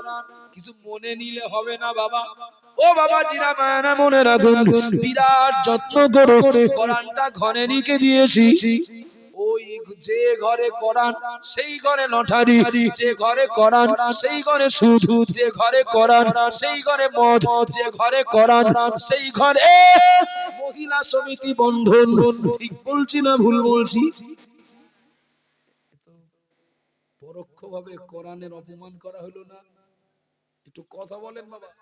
আচ্ছা, এই পিয়াড়া আজিজিয়া কোরআনিয়া নাকি পিয়াড়া তেগরিয়া আজিজিয়া কোরআনিয়া মাদ্রাসা, এখন যদিও সময় অনেক উন্নত, তো সময় অনেক উন্নত, তো এখন সেই কাঠের রেল কাঠগুলো দিন গেলে হারিয়ে যাচ্ছে, যাচ্ছে না? যাচ্ছে। আচ্ছা একটু বলবেন, সে কাঠের হোক আর প্লাস্টিকের হোক না, কাঠের এখনো আসে, কাঠ হলে বোঝাতে সুবিধা হয়। কাঠের একটা রেল কাঠের কত দাম? আনুমানিক 100, 150, 200 হইলো নাই? 200 200 200 টাকা না বলো, 100 100 টাকা রেল কাঠ। আচ্ছা ও কি কিয়ামত পর্যন্ত গ্যারান্টি? 5 বছর 10 বছর হইলো, তারপরে কি ও তো ভাঙবে তো নাকি? ব্যবহারের অনুপযোগী হবে তো হবে। আচ্ছা আমরা বাড়ি যে কাঠের জিনিসপত্র গুলো ব্যবহার করি, খাট আলমারি ড্রেসিং টেবিল মিটকেস শোকেস ইত্যাদি ইত্যাদি, ও তো কিয়ামত পর্যন্ত গ্যারান্টি না, ও তো ভাঙবে নষ্ট হবে। আচ্ছা একটু বলবেন, হাজার হাজার টাকা দামের কাঠের তৈরি কত জিনিসপত্র ব্যবহার করতে করতে ভেঙে যায়, যায় না? যায় না? ভেঙে যায়। কি করি আমরা? জাল দেই শুধু না, তার আগে চলা করি। জাল দেই শুধু না, তার আগে চলা করি। করি না? করি না? করি, চলা করি। এখন হাজার হাজার টাকা দামের জিনিসটা চলা হয়ে আগুনে পড়ে, সেই জিনিসটা তৈরি হয়েছিল যে কাঠ দিয়ে, সেই কাঠ দিয়েই বলো রেল কাঠটা তৈরি হয়েছে। রেল কাঠ, ও রেল কাঠটা কি চলা করে চুলোই দেন না আস্ত দেন? রেল কাঠ চুলোই চলা করে দেওয়া হয় না আস্ত দেওয়া হয়? দেওয়া হয় না, আদৌ দেওয়া হয় না। তাহলে ড্রেনে ফেলে দেন, ড্রেনে ফেলে দেন, তাও দেন না। জঞ্জাল আবর্জনার সাথে মেশে, তাও না। একটু কি ভাবতে ইচ্ছা হয় না? একটু কি ভাবতে ইচ্ছা হয় না? 100 টাকা দামের একটা কাঠ, একটা রেল কাঠ বাজার থেকে কিনে আনা, 10 বছর ধরে ব্যবহার করলাম, 10 বছর পর পায়া ভেঙে গেছে, ও আর কোরআন রেখে পড়া যায় না। কিন্তু সেই কাঠটা বলো নাও চুলোয় যায়, নাও দাঁড় কোপ খায়, নাও ড্রেনে যায়, নাও জঞ্জালে মেশে। আচ্ছা, এর দাম এত বাড়লো কেন? এর সম্মান এত বাড়লো কেন? এর সম্মান বেড়েছে কোরআনের ছোঁয়া লেগেছে তাই। যে কোরআন আমাদের জন্য আইনের কিতাব, ট্রাফিক আইনের কিতাব, যে কোরআন আমাদের জন্য গাইড বুক, ওই গাইড বুক, ওই কোরআন নামীয় সংবিধান, কোরআন নামীয় ট্রাফিক, ওই আইনের ওই কিতাবটা রেল কাট বলে পড়িনি, রেল কাট বলে বুঝিনি, রেল কাট বলে কিছু মানিনি, শুধু ছোঁয়া পেয়েছে। ও সম্মান বেড়েছে না কমেছে? শুধু ছোঁয়া পেয়েছে, ছোঁয়া। সম্মান লাখ টাকার জিনিসের তুলনায় বেড়ে গেছে। সুবহানাল্লাহ বলেন, একটু খুশি হয়ে বলেন না। শুধু কোরআনের ছোঁয়া পেয়েছে, ছোঁয়া, ছোঁয়া পেয়েছে। ওর মান, ওর শান, ওর মর্যাদা অনেক বেড়ে গেছে। ও ভেঙে গেলেও ও আগুনেও যাবে না, ড্রেনেও যাবে না, জঞ্জাল আবর্জনাতেও মিশবে না। কেন? কোরআনের ছোঁয়া লেগেছে। সুবহানাল্লাহ বলেন, একটু খুশি হয়ে বলেন না সুবহানাল্লাহ। আচ্ছা, ছোট্ট করে একটু ভেবে বলবেন, কোরআনের ছোঁয়া লাগলে যদি 100 টাকার কাঠের দাম এত বেড়ে যায়, সম্মান যদি এত বেড়ে যায়, ওই কোরআন নামীয় সংবিধানটা যিনি মেনে চলবেন তার সম্মান কমবে, তার তার দুনিয়াতে তার অস্তিত্ব মাথা উঁচু করে থাকবে। এটা তো স্বাভাবিক। একটু কথা বলেন না। এক গ্লাস পানির উপরে যদি 1 ফোঁটা সরিষার তেল দেই, সরিষার তেল, তেলের ফোঁটাটা উপরে থাকবে না তলায় যাবে বাবা? যদি ওই 1 ফোঁটা তেল 1 জগ পানির উপরে দেই, উপরেই থাকবে। 1 ফোঁটা তেল যদি 1 কলসি পানির উপরে দেই, উপরেই থাকবে। 1 ফোঁটা তেল 1 পুকুর পানিতে যদি দেই, ও উপরেই থাকবে। যদি নদীতে দেই, এখান থেকে হয়তো 30 কিলোমিটার দূরে চলে যাবে স্রোতে, উপরেই থাকবে। যদি সমুদ্রে দেওয়া হয়, হয়তো এ দেশ থেকে আর এক দেশে যাবে, উপরেই থাকবে। কথা বলেন ঠিক না ভুল? বাবা, যদি ওই 1 কলসি পানিতে 1 গ্লাস জমজমের পানি দেই, উপরে থাকবে না তলায় যাবে? আপনাদের রাগটা হচ্ছে নাকি? 1 কলসি পানিতে 1 গ্লাস যদি জমজমের পানি দেই, পানি উপরে থাকবে না তলায় যাবে? তার মানে ওর অস্তিত্ব শেষ। কোন জায়গাটায় আছে, উপরে না তলায় না মাথার দিকে, বোঝা যাবে? যাবে না তো। পাত্রে আসে যা, আমি যদি তাই দেই, তারও নিজস্ব অস্তিত্ব হারাবে, যেটা দেব তার অস্তিত্ব হারাবে। কিন্তু পাত্রে আসে যা, আমি যদি তা না দিয়ে পানি, পানি আসে, পানি না দিয়ে যদি খাঁটি 1 ফোঁটা সরিষার তেল দেই, ও আলাদা থাকবে, শুধু না উপরেই ওর রাজত্ব। কথা বলেন ঠিক না ভুল? তাম দুনিয়াটা একটা সাগর ধরে নেন, এখানে সব রকম মানুষ আছেন, আছেন না নেই? কাফের, বেঈমান, মুনাফিক, মুশরিক সব রকম আছে। এখন দুনিয়াটা একটা সাগর ধরে নেই। কাফের, বেঈমান, আল্লাহর দুশমন, নবীর দুশমন, কোরআনের দুশমন, মুনাফিক, আরো কত রকম পার্টি সব আছে। আমিও যদি ওদের মতো হই, তা আমার অস্তিত্ব হারাবে। ভুল হয়ে যাচ্ছে নাকি? আমি যদি তাদের থেকে আলাদা হই, আমি যদি তাদের থেকে আলাদা হই, আলাদা হলে অস্তিত্ব থাকবে। আব্বাজান, মানা মনে রাখুন, ও মা বোনেরা, মনে কিছু মনে নেন না।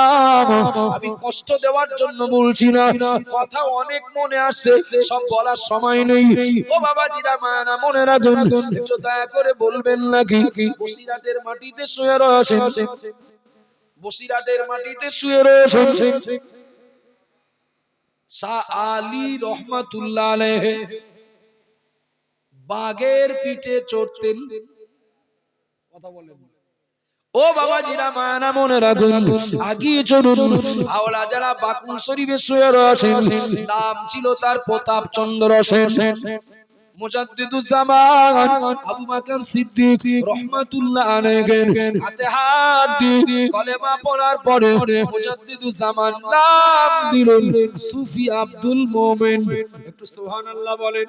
সুফি আব্দুল মোমেন তিনি পৃথিবীর বহু দেশ পায়ে হেঁটে ভ্রমণ করেছেন, এমনকি গভীর গভীর জঙ্গলের ভিতরে তিনি প্রবেশ করেছেন। এমনকি একটা সময় সুফি আব্দুল মোমেন, আমার কাছে কিতাবটা নাই, আমার কাছে কিতাবটা নাই, আমি আমার ওস্তাদের কাছ থেকে সুফি আব্দুল মোমেনের জীবনী বর্ণনা শুনতে শুনতে এটাও শুনেছি সুফি আব্দুল মোমেন দীর্ঘদিন আফ্রিকার জঙ্গলেও সাধনা করেছেন। আফ্রিকার জঙ্গলে সুফি আব্দুল মোমেনের কুটুম বাড়ি। একটু কথা বলেন না বাবা। আফ্রিকার জঙ্গলে তো, আফ্রিকার জঙ্গল আমাদের সুন্দরবন ধরেন না, কুটুম বাড়ি না তো বাবা। এই আমার ভাবতে অবাক লাগে, আমার ভাবতে আশ্চর্য লাগে। এই জায়গায় কাউকে বাঘ পিটি করে নিয়ে বেড়ালো, তিনি ধর্মীয় পরিচয়ে যা, আমার কথা বুঝতে হবে, কিন্তু বাঘ পিঠে করে নিয়ে বেড়াচ্ছে যার, তার ধর্মীয় পরিচয় যা। আফ্রিকার জঙ্গলের বাঘ পাহারা যাকে দিচ্ছেন তার ধর্মীয় পরিচয় যা। খাজা মঈনুদ্দিন চিশতি ইন্তেকালের পরেও পৃথিবীর বিভিন্ন দেশের মানুষ তার কবরে ধূপ দিতে আসে, মোমবাতি দিয়ে দিতে আসে, চাদর দিতে আসে, সেজদা দিতে আসে। আসে না? আসে না? আমি কিন্তু ওগুলো সমর্থন করে বলছি না, ওরে ওসব যারা করে ওদের ঈমান থাকবে তারপর তো যাবে। কথা বলেন, ওদের ঈমান থাকবে তারপরে তো যাবে। কাশ্মীরে জঙ্গি হামলাকে কেন্দ্র করে বাদুড়িয়ার এক কৃতি সন্তান জঙ্গি হামলার প্রতিবাদ করে ইসলাম ধর্ম ত্যাগ করেছে না? ইসলাম ধর্ম ত্যাগ করেছে। আচ্ছা, কিছু মনে নেন না, ওর একটু খোঁজ নিয়ে দেখবেন দিন, ওই লাইভটা দেওয়ার আগে ছিল কোন জায়গায়, কোন কালে নামাজ পড়েছে জানে কিনা, মনে আছে কিনা? সারা রোজার মাসের মধ্যে 27 রোজাটাও থাকতো কিনা, ছিল কোন জায়গায়? ও ইসলাম ধর্ম ছাড়লো। আমার কথা বুঝতে পারেননি নাকি? কেউ বলছেন যে হুজুর আমি নামাজ কালাম পড়ি না, তো আমার ঈমানের ক্ষতি হবে। তোর ঈমান থাকবে তারপর তো ক্ষতি হবে। কথা ঠিক না ভুল? আমি ওর ব্যাপারে যেটাই বলবো বেশি হয়ে যাবে, যেটাই বলবো বেশি হয়ে যাবে। কুলাঙ্গার ওর এক আপনজনের সঙ্গে মোবাইলে বলছে, তার কল রেকর্ড ভাইরাল হয়েছে, তুমি এইসব যা করলে, তুমি তো 2021 সালে একবার ধর্ম ত্যাগ করেছো, ফেসবুক প্রোফাইলে তার তথ্য আছে, তুমি ফের একই কথা আবার বললে। ভাইরাল হওয়ার ধান্দায়, কথা বুঝতে পারেননি? ভাইরাল হওয়ার ধান্দায় নাম, সাইনবোর্ডটাও বিরাট ভালো, নাম শুনলে মনে হবে একদম পাকা মুসলমান। ওর তুলনায় তাসলিমা নাসরিনের নামটা অনেক ভালো। কথা বলেন, সালমান রুশদি নামটা খারাপ নাকি? একটু হ্যাঁ না বলেন না। সালমান রুশদি নামটা খারাপ না তো, তাসলিমা নাসরিন নামটা খারাপ না তো। ও ভাবলো যে আমি নামটা বেশ খুব সুন্দর ইসলামী নাম, আর সারা ভারতবর্ষের মুসলমানরা কঠিন সংকটের মুখে এই মুহূর্তে উল্টো একটা হাওয়া যদি তুলে দিতে পারি, আমার সবাই নিয়ে নাচবে, ভাইরাল হতে গেল। কিন্তু সে টার্গেট 16 আনা সফল হয়নি। কেননা এই ভিডিও বার্তা দেওয়ার পর 21 সালে যে এক বার্তা দিয়েছিল, ওর মনে হচ্ছে মনে নেই। ভাইরাল হয়েছে, তবে চিটিংবাজ হিসেবে ভাইরাল হয়েছে। ইসলামের দরজা সব সময় খোলা, ভালো লাগলে ঢোকো, ভালো না লাগলে দূর হয়ে যাও। কথা বলেন, ঠিক বলছি না ভুল বলছি? তবে জাতির এই দুর্দিনের সময়, জাতির এই দুর্দিনের সময় অন্তত তোর যদি সত্যি যদি তাই মনে হয়, কথা বললে কথার পিঠে কথা অনেক আসবে, এ কথা বলার মানে কি জঙ্গি হামলা হয়েছে মুসলমানরা করেছে, এটা মেনে নিয়ে, এটা মেনে নিয়ে তাই প্রতিবাদে ধর্মত্যাগ। আমার কথা বোঝা যাচ্ছে নাকি বাবা? আরে মুসলমানরা করেছে না কারা করেছে, ওখানে আপনিও ছিলেন না, আমিও ছিলাম না। জঙ্গি তো জঙ্গি, জঙ্গি তো জঙ্গি, ওর কোন ধর্ম, ওর কোন জাত পাত, এর কোন বিচার তো হওয়ার কথা না। জঙ্গি জঙ্গি, বাসে লেখা থাকে পকেট মার হইতে সাবধান, পকেট মার বলে প্যাসেঞ্জার সেজেই ওঠে। কথা বলেন, ঠিক বলছি না ভুল বলছি? আমাদের রাজ্যে কয়েকজন রাজনৈতিক অপদার্থ নেতা, অপদার্থ, এদের ডিএনএ টেস্ট করলে এরা এক বাপের সন্তান কিনা সন্দেহ আছে। কথা বলেন না বাবা? আর কিছু সাংবাদিক আছে, সাংবাদিক, একটা বলো অনেকটা সরো হয়েছে, আরো হবে, আরো হবে। কিছু রাজনৈতিক নেতা আর কিছু সাংবাদিক খোঁজ নিলে পাওয়া যাবে বাবা। হ্যাঁ, ওই সেই সুলাইমান নবীর কাছে, সুলাইমান নবীর কাছে 2 মাঝে হাজির এক বাচ্চা নিয়ে, নবী সুলাইমান আলাইহিস সালামের কাছে, হ্যালো, 2 মহিলা বলছে আমার বাচ্চা। কার বাচ্চা? 2 মহিলা বলছে আমার বাচ্চা। নবী সুলাইমান আলাইহিস সালাম বললেন, দা নিয়ে এসো, কেটে 2 টুকরো করে দেই, অর্ধেক করে নিয়ে যাও। এখন যখন কাটার সিদ্ধান্ত নিলেন, এক মাস কেঁদে উঠলেন, ও নবী কাটবেন না, ও দিয়ে দেন। বাচ্চা কার বোঝা যাচ্ছে? বাচ্চা কার বোঝা যাচ্ছে? ওই যিনি বলেছেন কাটবেন না, বাচ্চাটা বলো তার। মা চিন্তা করেছেন, আমার না থাকে না থাক, অন্তত বেঁচে থাক। এই রাজনৈতিক নেতা বলেন আর সাংবাদিকতা করতে, যে সাংবাদিকতার পবিত্রতা নষ্ট করে যারা দেশে আগুন জ্বালাচ্ছেন, এদের এবং এদের গোষ্ঠীর কারণ দেশ স্বাধীনের পিছনে সরিষার দানা পরিমাণ অবদান ছিল না, তাই দেশটার আগুন জ্বালাতে এদের কষ্ট লাগে না। কথা বলেন, ঠিক না ভুল? চলেন, ওটা অন্য প্রসঙ্গ। এরপরেও আমি যা বলেছি ভুল বলিনি একদম। বলতে চাচ্ছিলাম যেটা, যাকে বাঘ পিঠে করে নিয়ে বেড়াচ্ছে, সে যে ধর্মের, তার ধর্মীয় পরিচয় যা, মৃত্যুর পরেও কবরে ফুল দিচ্ছে যার, তার ধর্মীয় পরিচয় যা, আফ্রিকার জঙ্গলে বাঘ পাহারা দিচ্ছে যাকে, তার ধর্মীয় পরিচয় যা, মার খাচ্ছি আমরা যারা, আমাদেরও ধর্মীয় পরিচয় তো তাই। আমি কি বোঝাতে পারছি নাকি? একই তো, একই তো। ওখানে মরে যেও এত সম্মান, বেঁচে থেকে বাঘ পিঠে করে নিয়ে বেড়াচ্ছে, বাঘ জঙ্গলে পাহারা দিচ্ছে, আমিও তো সেই একই কোম্পানির প্রোডাকশন। কিন্তু আমার এত সমস্যা কেন? আমার অস্তিত্ব টিকিয়ে রাখাটা এত চ্যালেঞ্জের মুখে কেন?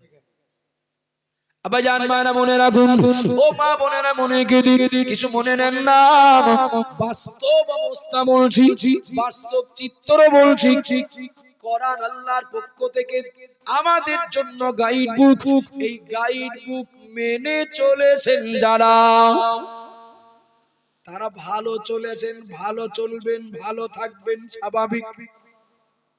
আর পরিণাম খারাপ তাদেরই হবে যারা অর্ডার হুকুম নেই এমন কাজ করেছে, অর্ডার ছিল সাড়া দেয়নি, অবাধ্য হয়েছে, তাদেরই পরিণাম খারাপ হবে।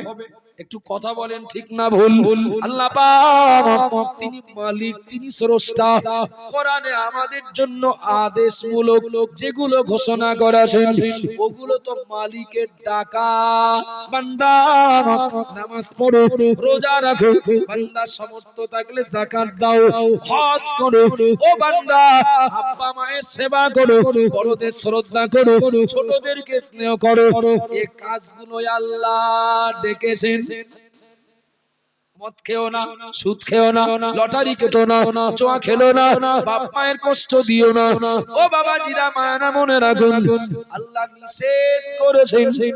সৃষ্টির আদেশ অমান্য করলে, সৃষ্টির অর্ডার নেই এমন কাজ করলে যদি পরিণাম খারাপ হয়, যারা স্রষ্টার বিধান, স্রষ্টার গাইড বুক, স্রষ্টার দেওয়া গাইডলাইন কোরআনকে উপেক্ষা করে ইচ্ছা মতো চলবে যারা, তারা তো বিপদে পড়বেই। এর কোনো বিকল্প কোনো কারণ আপনি খুঁজে পাবেন না। কোরআনকে যারা উপেক্ষা করবে, মালিকের বিধানকে যারা উপেক্ষা করবে, স্রষ্টার গাইডলাইন যারা উপেক্ষা করবে, সৃষ্টিকর্তার ট্রাফিক আইন অমান্য করে ইচ্ছা মতো যারা চলবে, তাদের ব্যবস্থা হবেই। নবী বলেছেন, জালেম শাসক, আল্লাহ জালেম শাসকের হাতে ক্ষমতা দেবেন। রাগ করছেন নাকি বাবা? চলেন কোরআনিয়া, আপনার পিয়াড়া, তেগরিয়া, আজিজিয়া, কোরআনিয়া মাদ্রাসার ইসালে সাবে বসেছি।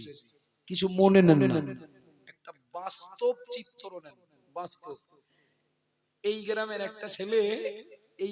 একটা ছেলে হাফেজ হয়েছে, বয়স তার 14 বছর। আর একটা ছেলে 14 বছর বয়স, সেও মুসলিম, ক্লাস 8 এ পড়ে। ব্রেন তার বিরাট ভালো, ক্লাসে তার প্রত্যেক ক্লাসে 1 রোল। একই সঙ্গে এরা 4 পর্যন্ত পড়েছে, কিন্তু ক্লাস 4 পাস করে একটা ছেলে মাদ্রাসায় চলে গেছে, একটা ছেলে ও ওখানেই থেকে গেছে। জি, হাফেজ হওয়া ছেলেটা কোরআন যার সিনায়, এ ছেলেটার বয়স 14 বছর, ওরই সহপাঠী, একই সঙ্গে খেলাধুলা করতে এক সময়। আর একটা ছেলে, ওর রেজাল্ট, ওর যোগ্যতা, ওর মেধা যত ভালো হোক, ক্লাস 8 এ পড়ে।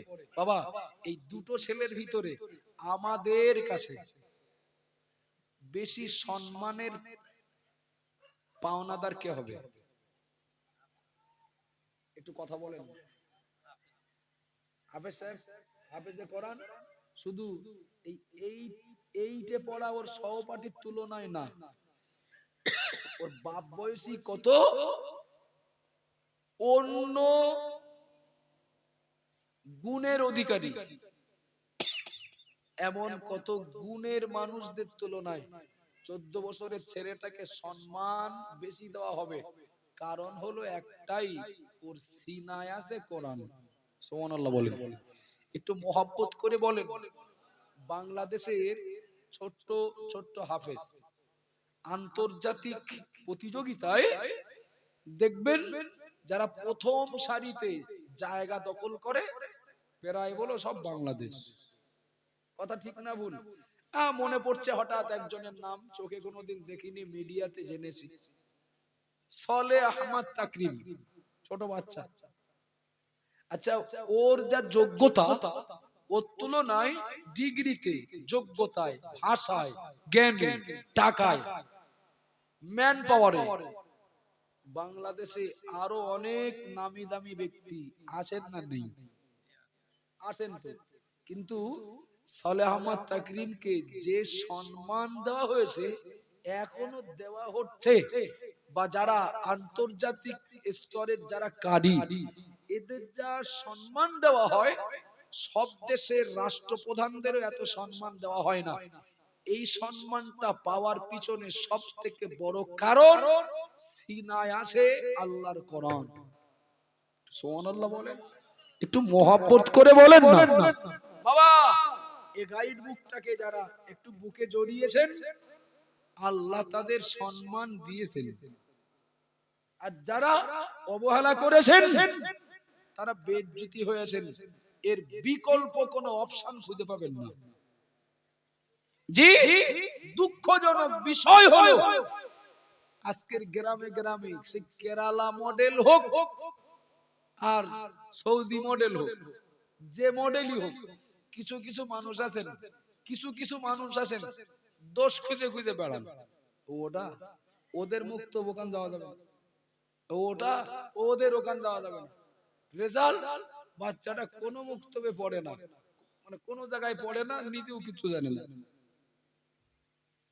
হ্যাঁ চাচা তুমি ন্যাংটো কেন? মানে কোন দোকানের কাপড় আমার পছন্দ হয় না। কোন দোকানের কাপড় পছন্দ হয় না, তাই চাচা ন্যাংটো। দেখেছেন কোনদিন এই যে চাচা ন্যাংটো হয়ে রয়েছেন, কোন দোকানের কাপড় পছন্দ হয় না তাই? ও ওখানে বুঝি ভালো যে আমার পছন্দের তুলনায় আমার সতর ঢাকতে হবে, এটার প্রয়োজনীয়তা বেশি। তো সতর ঢাকা যেমন ফরজ, কোরআন পড়াও তো ফরজ। কোরআন শেখা কি? একটু কথা বলেন না। কোরআন শেখা ফরজ। সতর ঢাকা যেরকম ফরজ, কত অমুসলিমের দোকান থেকে লুঙ্গি কিনি, কত অমুসলিমের দোকান থেকে পায়জামা কিনি, কত অমুসলিমের দোকান থেকে বস্ত্র কিনি, কত মুসলমানের দোকান থেকে জামা কাপড় কিনি, নামাজ পড়ে না, যাকাত দেয় না, বাপ মার ভাত দেয় না। কোনদিন খোঁজ নিয়েছেন যে তুমি ভালো মুসলমান না, তোমার দোকান থেকে মাল কিনবো না? ওখানে ভালো বুঝি যে আমার সতর ঢাকার প্রশ্ন, এখানে দোকানদার কে আমার দেখার দরকার নেই।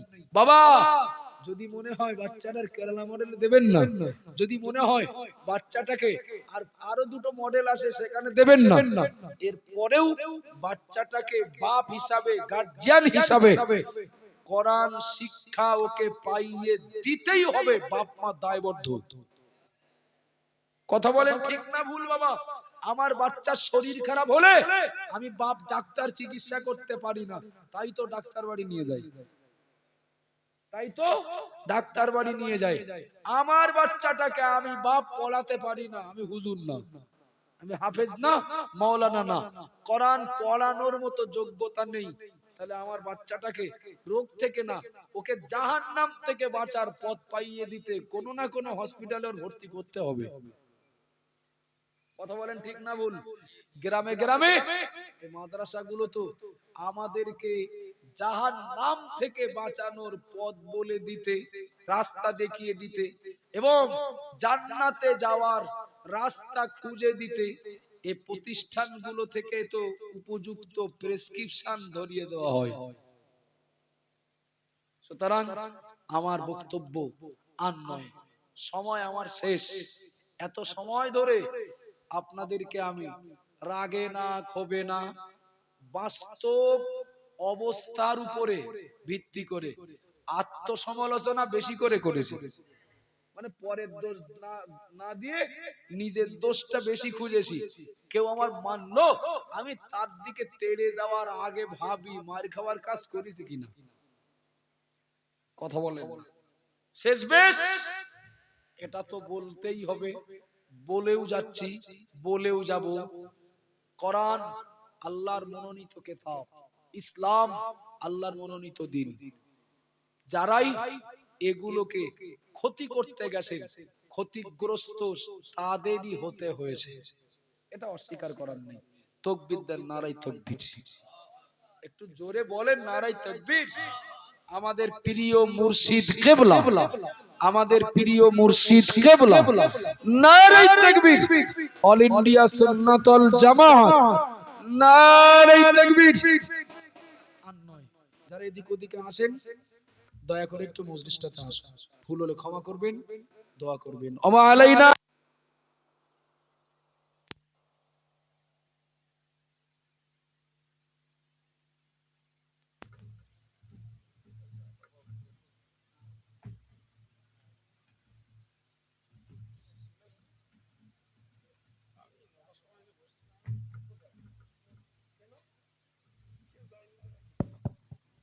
আলহামদুলিল্লাহ, বহুত শুক্রিয়া বিদায়ী বক্তা মাওলানা আব্দুল মহিদ সাহেব, অল ইন্ডিয়া সুন্নাতুল জামাত সংগঠনের একটি কর্মী।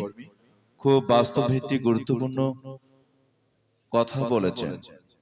সেই কথাগুলো স্মৃতিপথে ভাস্কর করে সুপ্রিয় উপস্থিতি এই পর্যায়ে এখন বক্তব্য দিতে আসছেন অল ইন্ডিয়া সুন্নাতুল জামাত সংগঠনের কর্ণধার, বিশিষ্ট আলেমে দ্বীন, হাজারো আলেমের উস্তাদ, উস্তাজুল আসাতিজা, উস্তাজুল উলামা, উস্তাজুল খুতাবা, উস্তাজুল ইমাম, সামাজিক ওয়ার্কার, সোশ্যাল ওয়ার্কার এবং বাস্তব ভিত্তিক কথা বলেন, যার কথা আমাদের ঈমান ও আমলে গুরুত্বপূর্ণ ভূমিকা পালন করে এবং বর্তমান ঈমান ও আমলের উপরে টিকিয়ে থাকার জন্য যার বক্তব্যের প্রতিটি বাক্য এবং অক্ষরে অক্ষরে যা আমাদের ঈমানি পাওয়ারকে বাড়িয়ে তোলার জন্য আদম্য অগ্র ভূমিকা পালন করে, সে বিশিষ্ট আলোচক, লেকচারার, প্রাক্তন আলিয়া ইউনিভার্সিটি ডাইরেক্টর, জামিয়া রহমানিয়ার সুযোগ্য ওস্তাদ, হাফেজ, কারি, মাওলানা মুফতি আলহাজ আব্দুল কাইয়ুম সাহেব হুজুর কেবলা এখন বক্তব্য দিচ্ছেন। আপনার দৃষ্টিভাবে শুনতে থাকুন। السلام عليكم. الحمد لله وكفى وسلام على عباده الذين اصطفى أما بعد فأعوذ بالله من الشيطان الرجيم. يا أيها الذين آمنوا صلوا عليه وسلموا تسليما اللهم